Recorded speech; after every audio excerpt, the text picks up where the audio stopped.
কি মন্ত্রী, চোখ যে একেবারে ছানা বড়া হয়ে গেল গো তোমার। তা এইরকম সোনার দুর্লভ অস্ত্র আগে কখনো দেখেছো তুমি? আগে না মহারাজ, অপূর্ব, অসাধারণ, অতুলনীয়। হ্যাঁ মন্ত্রী, এগুলো আমার পূর্বপুরুষের, যা দিয়ে তারা যুদ্ধে জয়লাভ করেছিল। মহারাজ, আমার মাথায় না দারুণ একটা বুদ্ধি এসেছে, যদি বলেন তো বলি। কি বুদ্ধি মন্ত্রী? বলো বলো, চট করে বলো তো শুনি। মহারাজ, এই সোনার অস্ত্রগুলো সিন্দুক বন্দি না করে যদি বিভিন্ন রাজ্যে এর প্রদর্শনীর ব্যবস্থা করেন, তাহলে এই সোনার মূল্যবান অস্ত্রগুলো সবাই দেখার সুযোগ পাবে। এই শুধু তাই নয়, শুধু তাই নয়, এগুলো দেখার জন্য আমরা কিছু প্রবেশ মূল্য ধার্য করব, যার থেকে আমাদের কিছু অর্থ লাভ হবে। কি বলেন মহারাজ? কিরকম এক ঢিলে দুই পাখি হবে? বাহ বাহ বাহ, দারুণ দারুণ মন্ত্রী, দারুণ দারুণ বুদ্ধি। কিন্তু এই অস্ত্র প্রদর্শনী কোথা থেকে শুরু করা যায় বলতো? কেন মহারাজ, কৃষ্ণনগর থেকে? হ্যাঁ মন্ত্রী, ঠিক বলেছ। ঠিক, একদম ঠিক। তাহলে কৃষ্ণচন্দ্রকে আজই পত্রে জানিয়ে দাও, আগামীকালই এই প্রদর্শনীর জন্য আমরা রওনা হচ্ছি। ঠিক আছে? যথাজ্ঞে মহারাজ, আমি আজই দুধকে দিয়ে পত্র পাঠাবার ব্যবস্থা করছি। তাহলে আমি এবার আসি মহারাজ। হ্যাঁ হ্যাঁ হ্যাঁ, এসো এসো এসো।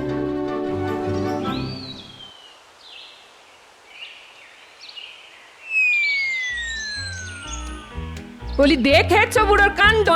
কি সুন্দর পায়ের ওপর পা তুলে বসে আছো। বলি, শুনছো? এইরকম টেকো মাথায় হাওয়া না লাগিয়ে আর ভুঁড়িতে হাত না বুলিয়ে সংসারে টুকিটাকি কাজে হাতটাও তো একটু লাগাতে পারো নাকি? তা আমি তো এই হাতের কাজটাই করছি নাকি? মলজা, বলি এই নারকোলটা যে আনলে বাজার থেকে নাড়ু করার জন্য, তা এইটা ছাড়িয়ে দেবে কে শুনি? ও বাবা, এই সামান্য একটা কাজের জন্য এত চটপাট? তা দাও দেখি।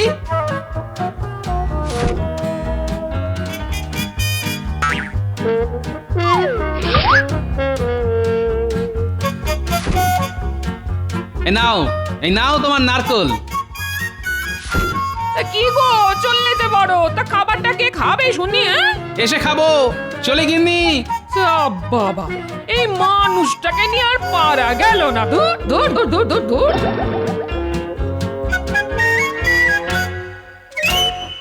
মহারাজের জয় হোক। হ্যাঁ, বলো প্রহরী, কি বার্তা? মহারাজ, খাম্বাজ রাজের দূত এসেছেন বিশেষ একটি পত্র নিয়ে আপনার সঙ্গে দেখা করতে। তা যাও, তাড়াতাড়ি তাকে আমার কাছে নিয়ে এসো। যথা আজ্ঞা মহারাজ। মহারাজ, খাম্বাজরাজ আপনার জন্য এই বিশেষ পত্রটি পাঠিয়েছেন।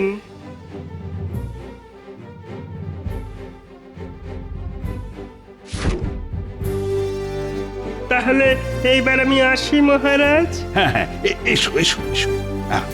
তা বলো তো মন্ত্রী, কি লিখেছেন খাম্বাজ রাজ এই পত্রে?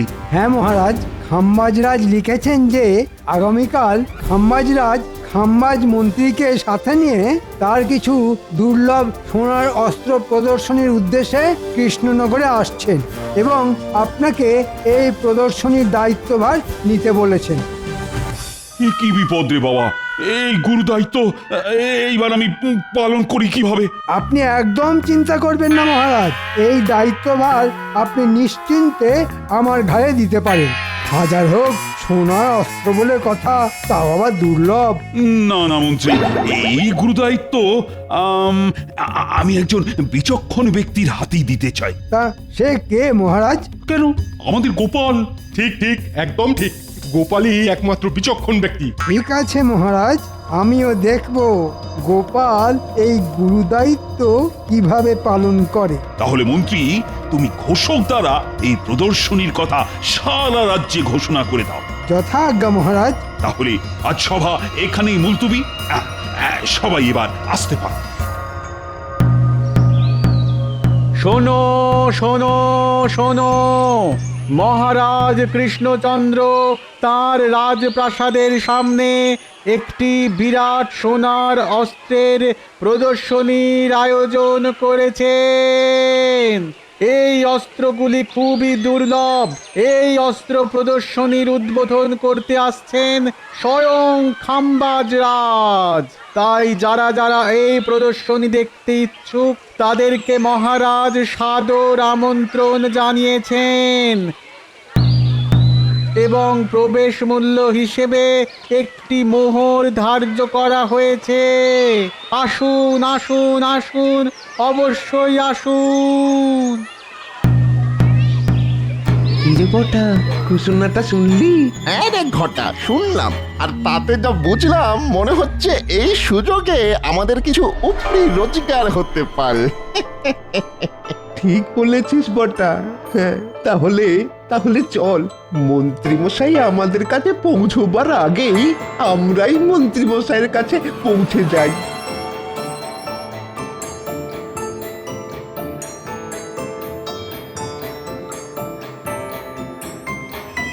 মন্ত্রীমশাই তো কি?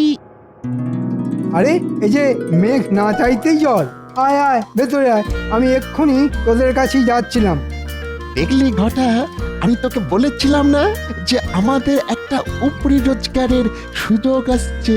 কি এত ফিসফিস করছিস? শোন, একটা কাজ আছে। হ্যাঁ হ্যাঁ হ্যাঁ, বলুন বলুন বলুন। আশা করছি মহারাজের ঘোষণা তোদের কানে গেছে। হ্যাঁ হ্যাঁ, তা আবার যাবে না। তা কি করতে হবে বলুন? শোন, তোরা আজ রাতে আমার সঙ্গে ইংরেজ সাহেবের কাছে যাবি, আর সেখানে গেলেই জানতে পারবি তোদের কি করতে হবে। তাই রাতে আমার বাড়ি চলে আসিস। আচ্ছা মন্ত্রীমশাই, আমরা তাহলে আসি। হ্যাঁ, আয়।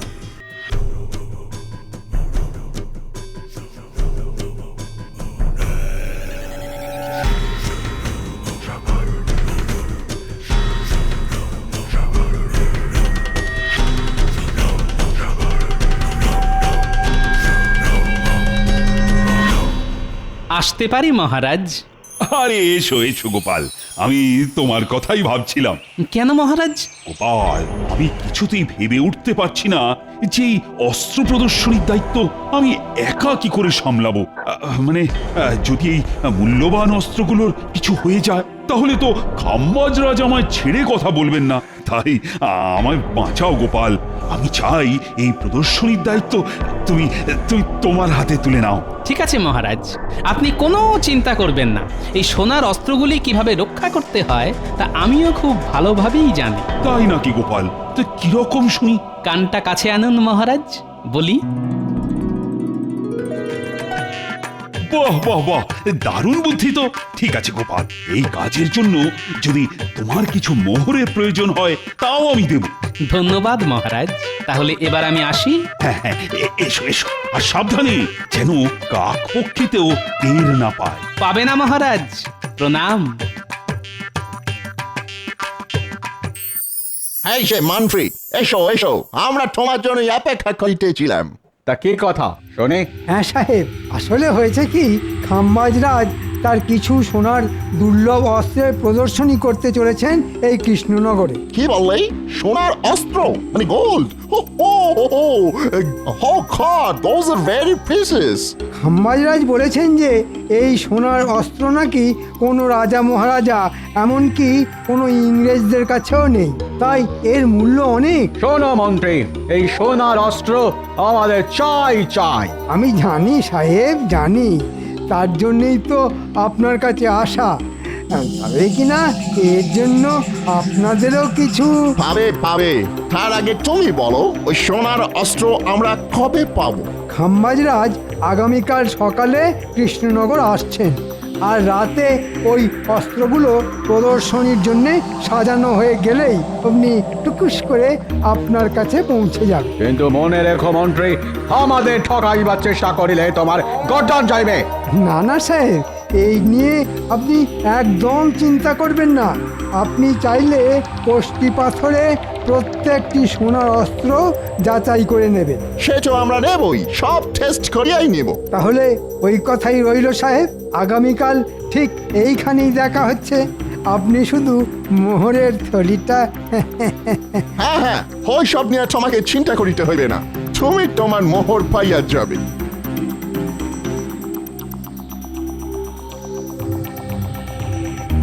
তাহলে মন্ত্রী মশাই এই চুরিটা আমরা কি করে করব? শোন, রাতে যখন প্রহরীরা এই সোনার অস্ত্রগুলো পাহারা দেবে তখন তোরা ওদের নাকে ঘুমের ওষুধ দিয়ে অজ্ঞান করে দিবি, আর অস্ত্রগুলো নিয়ে কাল সকালেই পৌঁছে যাবি সাহেবদের কাছে। আর তারপরে শুধুই মোহর, মোহরই মোহর।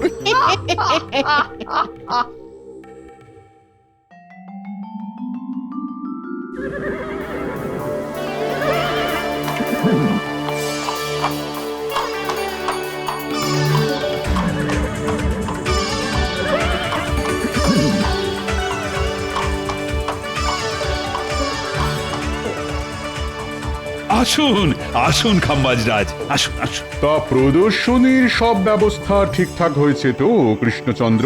হ্যাঁ হ্যাঁ খাম্বাজরাজ, সেসব নিয়ে কোনো চিন্তা করতে হবে না। গোপাল সবকিছু নিজের হাতে পরিপাটি করে ব্যবস্থা করেছে। তা সুরক্ষার ব্যবস্থা কেমন? হাজার হোক সোনার অস্ত্র বলে কথা। হ্যাঁ না না খাম্বাজ মন্ত্রী, এই অস্ত্রগুলো সুরক্ষার জন্য ইতিমধ্যেই আমি প্রহরী নিয়োগ করেছি। বাহ বাহ বাহ, এই না বলে কৃষ্ণচন্দ্র, তোমার এই দায়িত্ববোধ দেখে আমি খুবই খুশি হলাম। আর তাছাড়া আমাদের গোপাল তো আছেই। হ্যাঁ মহারাজ, তাহলে এইবার ভেতরে আসা হোক। হ্যাঁ হ্যাঁ হ্যাঁ, চল চল। হ্যাঁ গোপাল, সব ব্যবস্থা ঠিকঠাক হয়েছে তো? সামলে নিও কিন্তু। হ্যাঁ হ্যাঁ মহারাজ, ওসব নিয়ে আপনাকে একদম চিন্তা করতে হবে না, আপনি নিশ্চিন্তে থাকুন। কি গোপাল, তা আগামীকাল যে প্রদর্শনী, আয়োজন কতদূর? এই তো মহারাজ, প্রদর্শনীর জন্য সব অস্ত্র সাজানো হয়ে গেছে, এইবার শুধু আগামীকালের অপেক্ষা। বাহ বাহ বাহ, তা প্রহরীরা তোমরা তাহলে ঠিকঠাক করে পাহারা দিও। আমরা তাহলে আসি। আপনি কোনো চিন্তা করবেন না মহারাজ, আমরা এইখান থেকে একটা মাছিও গলতে দেব না। আপনারা নিশ্চিন্তে থাকুন।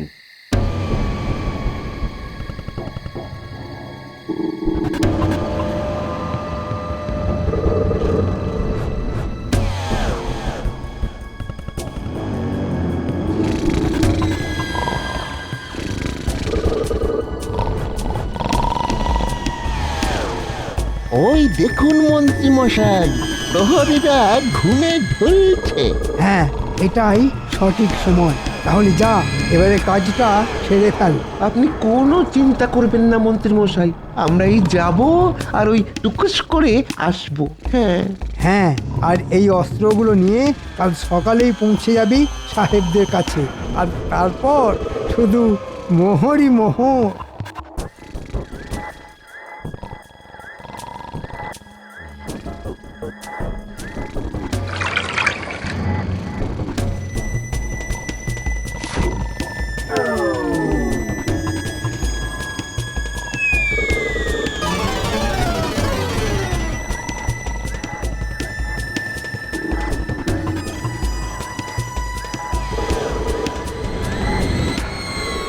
এই দেখুন মন্ত্রী মশাই, আমরা এসে গেছি।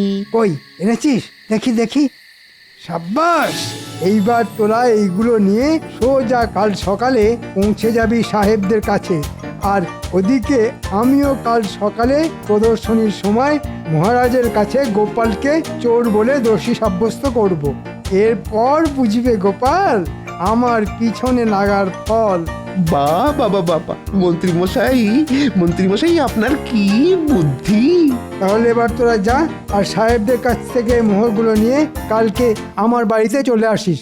সেখানেই আমি তোদের বকেয়া বুঝিয়ে দেব। এই এই আস্তে আস্তে, একদম ঠেলাঠেলি নয়, সবাই সবাই দেখতে পাবে। দেখেছেন মহারাজ, আপনার এই প্রদর্শনী দেখার জন্য কত ভিড় একেবারে উপচে পড়ছে। হ্যাঁ হ্যাঁ মন্ত্রী, তুমি ঠিকই বলেছিলে। তা খাম্বাজরাজ, আপনি খুশি তো? হ্যাঁ হ্যাঁ হ্যাঁ, খুশি খুশি খুশি। এত ভিড় আমার তো কল্পনারও বাইরে কৃষ্ণচন্দ্র। তাহলে খাম্বাজরাজ, এবার যে এই প্রদর্শনীর উদ্বোধনের সময় ঘনিয়ে এলো, আসুন। হ্যাঁ হ্যাঁ গোপাল, চলো চল।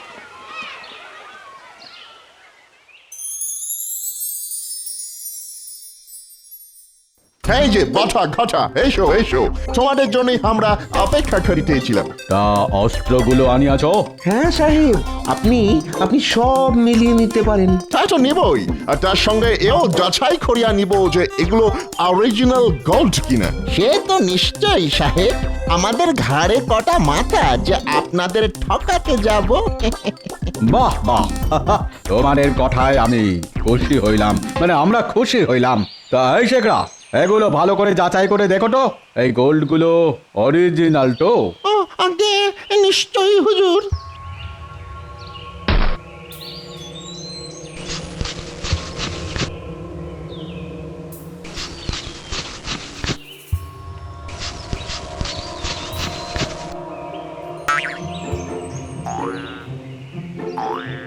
কি হইল? তুমি এইভাবে একবার আমাদের মুখের দিকে একবার ওদের মুখের দিকে তাকাইতেছো। What happened? সাহেব কি আর বলবো, এই মরকটগুলো আপনাদের ডাহা ঠকানে ঠকিয়েছে। কেন, কি হইয়াছে? সাহেব এগুলো সব পিতলের। হ্যাঁ হ্যাঁ, পিতল। বাট কি এত বড় সাহস তোমাদের যে সোনা বলে পিতল গচানো? এই মাটি করেছে, এটা কি হলো রে ঘটা? মাঝখান থেকে মন্ত্রী মশাই আমাদের এইভাবে ফাঁসালো। তোমরা জানো যে আমরা এক্ষুনি তোমাদের গুলি করিয়া মাথার খুলি উড়াইয়া দিতে পারি। বাডিস কাউন্ডালস। ক্ষমা করে দিন সাহেব, ক্ষমা করে দিন। আমরা আপনাদের ঠকাইনি, বিশ্বাস করুন, বিশ্বাস করুন, আমরা আপনাদের ঠকাইনি। তা করিলে তোমার টিকিও খুঁজে পাইবে না, সেটা নিশ্চয় জানো তোমরা। আমাদের তো মন্ত্রী মশাই আপনাদের কাছে পাঠিয়েছিল। হাই, তোমরা সত্যি বলিতেছ? একদম সত্যি সাহেব, আমি আমার বাড়ির গিন্নির দিব্যি খেয়ে বলছি। চলো তাহলে চলো, আমাদেরকে তোমাদের মন্ত্রী মশাইয়ের কাছে নিয়ে চলো এখনই। হ্যাঁ সাহেব, চলুন চলুন।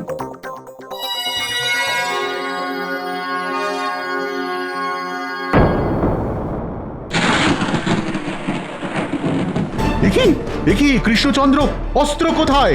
কি এবার এবার কি হবে মহারাজ? আপনার সমস্ত অস্ত্র যে। না না, মানে আমি মানে গোপাল গোপাল।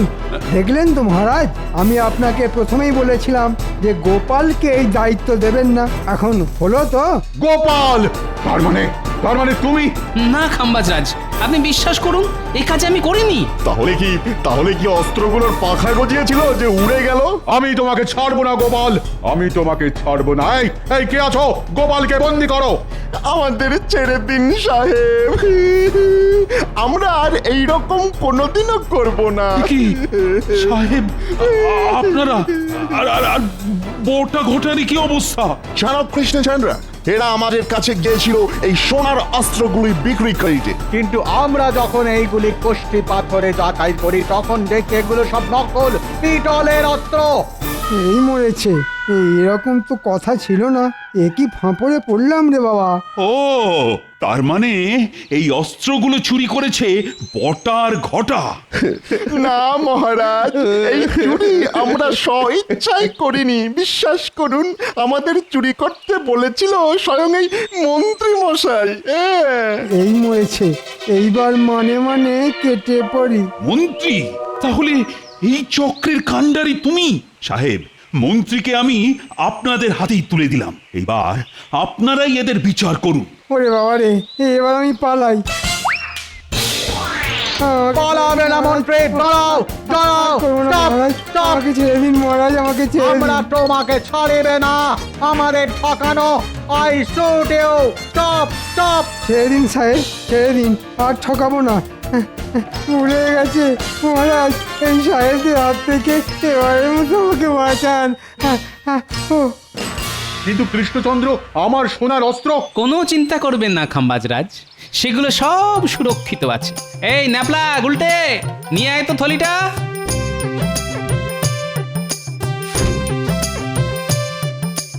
তাহলে ওরা যেগুলো চুরি করেছিল সেগুলো কি গোপাল? সেগুলো সব পেতলের খাম্বাজরাজ। মানে? আসলে হয়েছে কি খাম্বাজরাজ,